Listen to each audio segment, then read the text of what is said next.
салом алейкум. Мардуми шарифи Тоҷикистон, номи ман Аюб. Умедворам хуб ҳастед. Насиб бошад пага эфиромона сар мекунем. Ки ёд дорад ки ним сол пеш ранги алмаз дар эфири Иқболи Гадо биромад буд. Гуфташ Муҳаммад Иқбол ту дурӯгӯ ҳастӣ, ай пишти ту ҳазоро ҷавонои тоҷик пишти панҷара рафтест. Абдулло, ҳамат мешиносӣ ки дар эфири Иқбол биромад буд ва Иқбол дар байни 3-4 ҳазор одам гуфт ки ту як крис одам ҳастӣ, ту шайтонӣ, ту дуриябозӣ, ту бисёр ҷавонҳоро пишти панҷара бурдӣ, и бурдестӣ. Баъда и Абдуллора аз Европа ба Тоҷикистон роҳӣ карданд. 18 сол пишти панҷара аст Абдулло. Ман қатъи Абдулло гап зайгӣ будам. Ози алмаз худаш мегӯяд ки мара угрожает кисан ранги Абдулло. Яки алмаз серьёзный одам нест. Ман мехоҳам алмаза ёрдам битам. Яки алмаз қатъи Аюби юрист бозӣ дорад. Насиб бошад пага эфир даҳем. Ай борае ки дар эфири Иқболи чумо биромад. Иқбол гуфт ки ту бисёр ҷавонҳоро пишти панҷара бурдестӣ. Дӯстони азиз, қариб 1 сол зиёд мешавад ки ман гуфтаистам ки ай пишти ин шакл ҳазоро ҷавонҳо пишти панҷара аст. Якам тарака фикр кунед ки ман номерои картае ки имрӯз и Гадо, современни Гадо мондагӣ аст. Фикр кунед.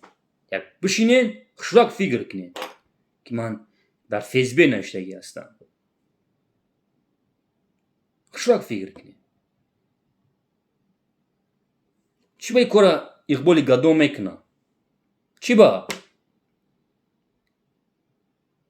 Биён эфирда гап занем. Барои чӣ имрӯз Иқболе ки мегӯяд ман ояндаи ҷавонҳоро мехоҳам, нами аст ояндаи ҷавонҳо? Баъд мегӯем ки ман шуморо гуфтаистам. Хоино. Ин группаи бисёр экстремистҳо, ин назариятҳои террористҳои запрещено дар Ҷумҳурии Тоҷикистон и дар Российской Федератсия. Биён хушвак, беақорат гап занем. Биёен. Ман интизори шумо ҳастам. Группаи бисёр экстремистҳо.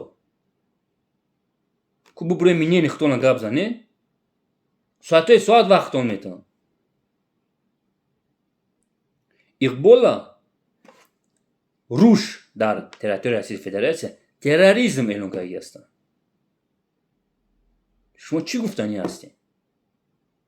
Хай шумо мегӯед озодӣ, сухани озод бояд бошад.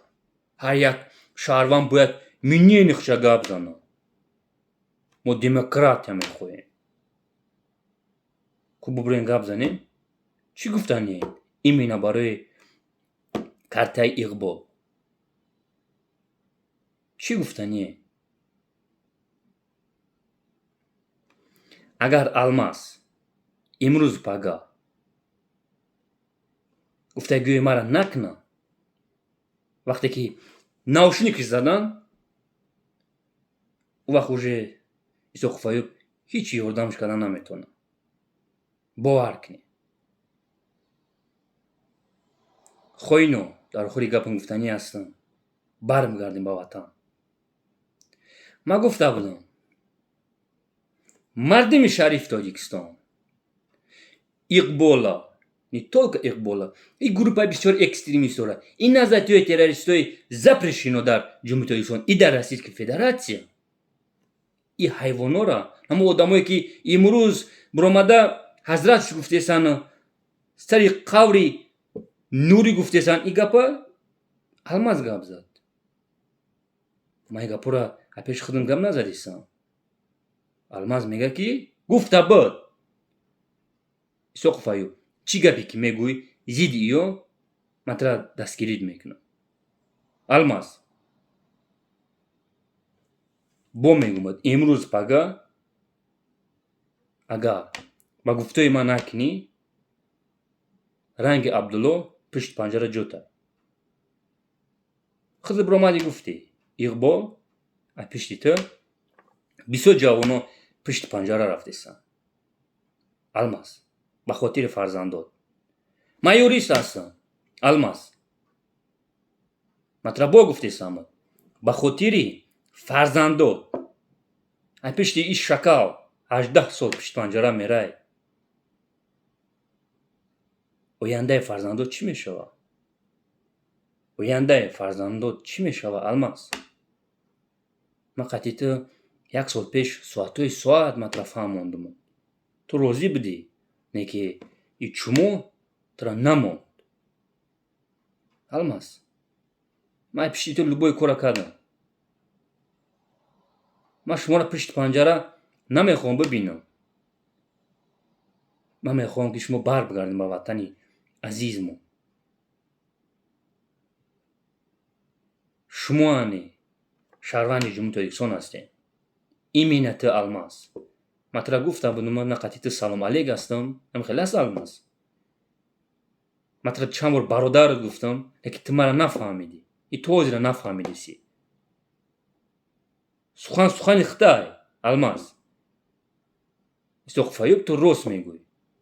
Абдулло 2-3 сол пеш гап мезад, лекин як рӯз биромад дар эфири Муҳаммад Иқболи ба гуфтаи худат чумо як бор крисаш гуфт, Тоҷикистонро ишкарданд. а имрӯз, Алмаз, ҳақиқат ҳақ аст.